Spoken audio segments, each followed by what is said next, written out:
Hi everyone, आज के इस वीडियो में हम बात करेंगे ओवरऑल एल टेबलेट के बारे में। इस टेबलेट का उपयोग कब किया जाता है, इसको पीरियड के कौन से दिन लेना रहता है, कौन सी ऐसी डिजीज रहती है जब स्पेशली हम ओवरऑल एल टेबलेट का उपयोग करते हैं। इसी के बारे में वीडियो में विस्तार से जानेंगे, तो वीडियो को पूरा देखें। तो आइए हम बात करते हैं कि जो ओवरऑल एल टेबलेट है ये काफी फेमस है और इसको हम देते क्यों हैं। जैसे कि बहुत सारी महिलाओं को हार्मोनल इशू रहते हैं, तो ये नॉर्मली हार्मोन्स की टेबलेट है। जैसे कि किसी महिला की पीरियड साइकिल इनरेगुलर हो गई है, यानी कि महीने में 2 बार पीरियड आ जाते हैं। किसी के पीरियड अनियमित हो गए, यानी कि इनरेगुलर पीरियड साइकिल हो गई है, पेशेंट को पता ही नहीं रहता है कि मेरे पीरियड कितने दिन में आने वाले हैं। तो पीरियड साइकिल को सुधारने के लिए भी इस दवाई का उपयोग करते हैं। इसके बाद में जो महिलाएं अभी प्रेग्नेंट नहीं होना चाहती है, तो इसको कंट्रासेप्टिव पिल के तौर पे भी इस्तेमाल किया जाता है। इसके बाद में जो महिलाएं प्रेग्नेंट होना चाहती है बट पीरियड साइकिल इनरेगुलर होने की वजह से प्रेग्नेंट नहीं हो पा रही है, तब भी इस दवाई को दिया जाता है। तो जनरली कुल मिला के अगर देखा जाए तो ये जो टैबलेट है ओवरऑल एल, इसको हमारी जो पीरियड साइकिल है उसको नियमित या फिर रेगुलर करने के लिए उपयोग किया जाता है।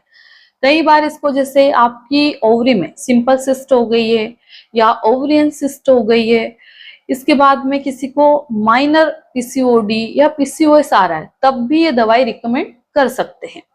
तो इस मेडिसिन को हार्मोनल थेरेपी में उपयोग किया जाता है, यानी कि हार्मोन को बैलेंस करने के लिए इस दवाई का उपयोग करते हैं। अब जैसे किसी महिला का पीरियड बहुत लंबे समय से नहीं आया, तो पीरियड लाने के लिए भी इस दवाई का उपयोग कर सकते हैं। क्योंकि जैसे ये मेडिसिन खत्म होती है, हम 1 वीक वेट करने को बोलते हैं कि 1 हफ्ता वेट करो, पीरियड आ जाएगा। तो जैसे मेडिसिन खत्म होती है 4-5 दिन बाद पीरियड आ जाते हैं।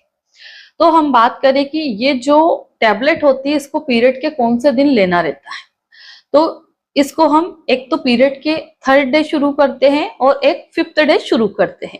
ये डिपेंड करता है पेशेंट के कंडीशन पर कि पेशेंट को क्या प्रॉब्लम है, उसके अकॉर्डिंग डिसाइड किया जाता है कि आपकी मेडिसिन कब शुरू करना रहती है। जैसे मेरे पास में कई सारी पेशेंट आती है और मुझे ये बोलती है कि मैडम मेरे पीरियड इनरेगुलर है, तो डॉक्टर ने ये बोला कि पीरियड के 3rd डे से आपको इसको शुरू करना है। पर प्रॉब्लम क्या होती है कि अगर आप पीरियड के 3रा दिन से इस दवाई को लेना शुरू कर देंगे तो फिर आपके पीरियड खुल के नहीं आएंगे। जैसे कई सारी महिलाओं का आपने देखा होगा, क्योंकि सबकी बॉडी अलग अलग रहती है, तो किसी का पीरियड दूसरे दिन खुल के आता है, किसी का 3रे दिन पे खुल करके आता है। अब कोई ऐसी फीमेल है जिसका पीरियड 3रे दिन खुल करके आता है, शुरू के 1-2 दिन तो ऐसे स्पोर्टिंग टाइप या 1-1 2-2 बूंद टाइप का पीरियड आता है, 3rd डे अच्छा खुल करके आता है। अब ऐसी पेशेंट को अगर डॉक्टर ने 3rd डे से ये ओवरऑल एल टेबलेट लेने के लिए बोल दिया है, तो उस पेशेंट का तो पीरियड आएगा ही नहीं खुल करके, बस ऐसे स्पोर्टिंग जैसा आकर के, या 1-2 पेट गंदे हुए कि नहीं हुए वो स्टॉप हो जाएगा। तो जनरली मैं जो मेरे पेशेंट को देती हूँ तो पीरियड के 5th डे से देती हूँ, ताकि पीरियड भी अच्छे से आ जाए और हार्मोन भी बैलेंस रहे। जो महिलाएं गर्भ निरोधक के तौर पे इसका इस्तेमाल कर रही है, वो पीरियड के 3रे दिन से ही इसको शुरू करें। जैसे कि ओवरऑल एल के जो स्ट्रिप रहती है या पत्ता रहता है, उसमें 21 गोलियां रहती है। तो इस ओवरऑल एल में जो 21 टैबलेट्स होती है, इसको हमें 21 डेज कंटिन्यू लेना रहता है। बीच में ब्रेक देना या भूल जाना ऐसा कुछ नहीं करना है। अगर मान लो आपको भूलने की आदत है, तो इस दवाई को हम नाइट में ही सभी महिलाओं को प्रेफर करते हैं कि आप नाइट में लीजिए खाने के बाद में। अगर आपको भूलने की आदत है तो आप एक अलार्म सेट कर ले कि मेरी दवाई 9 बजे का टाइम है कि 10 बजे का टाइम है।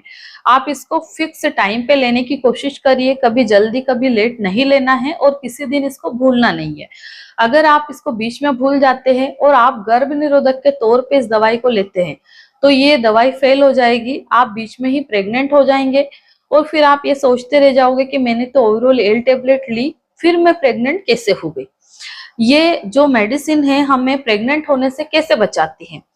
जैसे कि इसमें 2 ड्रग रहता है, तो वो हार्मोन रहते हैं जो कि नेचुरली हार्मोन हमारी बॉडी में रहते हैं, तो ये हमें प्रेग्नेंट होने से बचाने में मदद करती है।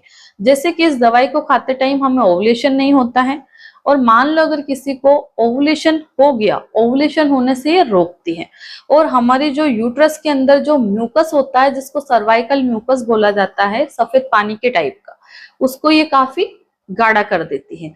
तो जो हमारे स्पर्म रहते हैं जो अंदर मूव करके जाते हैं या भाग करके जाते हैं, तो सर्वाइकल म्यूकस गाढ़ा हो जाता है, तो फिर वो उसमें तैर नहीं पाते हैं, वो वहीं डिस्ट्रॉय हो जाते हैं। फेलोपियन ट्यूब या जहां हमारा अंडा वेट करता रहता है स्पर्म का, वहां तक पहुंचना पॉसिबल नहीं होता। बट अगर आप किसी दिन ओवुलेशन पीरियड में ही इसको खाना भूल गए, तो फिर वो सर्वाइकल म्यूकस गाढ़ा नहीं होगा, स्पर्म वहां तक पहुंच जाएंगे और आप प्रेग्नेंट हो जाएंगे। तो इस चीज का स्पेशली ध्यान रखना है कि कभी भी आप 21 डेज की मेडिसिन लेते हैं तो उसको बीच में भूलना नहीं है किसी भी वजह से। अब हम बात करें कि ओवरऑल एल टेबलेट खाने के बाद अगर 4 घंटे से पहले आपको उल्टी हो जाती है, तो आपको सेम डे ही एक और टेबलेट खाना पड़ेगा। अगर 4 घंटे से पहले वॉमिट हो गई तो दवाई असर नहीं करेगी और फिर आपका पीरियड साइकिल बिगड़ जाएगा या फिर आप प्रेग्नेंट हो जाएंगे। कई सारी महिलाओं के सवाल आते हैं कि मैडम मैं इसको कितने महीने तक कंटिन्यू ले सकती हूँ। तो आप 3 महीने तक इसको कंटिन्यू ले सकते हैं, पर ऐसा नहीं कि कंटिन्यू 3 महीना आपको 90 दिन तक डेली ही लेते रहना है। एक स्ट्रिप हमने शुरू की, जैसे कि पीरियड के 3rd डे या पीरियड के 5th डे, इसको 21 डेज तक लेना है। 21 का पैकेट आपका खत्म होगा, फिर आपको 7 दिन का ब्रेक देना है। उस 7 दिन में आपका पीरियड आ जाएगा। जब पीरियड आ जाए तो फिर नया स्ट्रिप लेके आपको फिर से शुरू करना है, फिर 21 दिन खा करके इसको स्टॉप करना है, फिर पीरियड का वेट करना है, फिर जब पीरियड आएंगे तो अगेन पीरियड के 3rd डे या 5th डे आपको दोबारा से इसको शुरू करना है। इस तरह से लेना रहता है। कई सारी महिलाएं मेरे पास में आती है, बोलती है कि वो मैडम के पास में गई थी, उन्होंने बोला 3 महीने कंटिन्यू लेते रहो, इसको स्टॉप नहीं करना है। तो अगर आप 3 महीने कंटिन्यू इसको लेते रहोगे तो आपके पीरियड ही नहीं आएंगे। फिर इस दवाई को लेने का मतलब ही क्या है? आपके पीरियड साइकिल रेगुलर तो होएगी नहीं, है ना। तो आप किसी भी डॉक्टर के पास में जाते हैं तो अच्छे से जानकारी लीजिए, गलत सलत तरीके से आपको मेडिसिन का उपयोग नहीं करना है। अब हम बात करें कि इस टेबलेट के साइड इफेक्ट क्या रहते हैं, तो जैसे कि इसके बहुत ज्यादा साइड इफेक्ट तो नहीं देखने को मिलते, बट फिर भी जिन महिलाओं की बॉडी सेंसिटिव रहती है, उनको जैसे उल्टी जैसा मन होना या जी मचलना, किसी को सिर दर्द होना, रात में किसी को नींद नहीं आती है, किसी को बेचैनी होती है, किसी को बार बार उबाक आने जैसा लगता है। अगर ऐसी कोई भी प्रॉब्लम होती है और ये प्रॉब्लम धीरे धीरे बढ़ती है, तो फिर आपको जिस भी डॉक्टर ने ये दवाई रिकमेंड की उनसे बात करनी चाहिए, ताकि अगर आपको इससे एलर्जी हो रही या बहुत ज्यादा प्रॉब्लम हो रही तो डॉक्टर आपको इस दवाई को स्टॉप करवा के कोई दूसरी दवाई रिकमेंड कर देंगे। तो आशा करती हूँ कि इस वीडियो के माध्यम से मैं आपको ओवरऑल एल टेबलेट के बारे में संपूर्ण जानकारी दे पाई हूँ। धन्यवाद।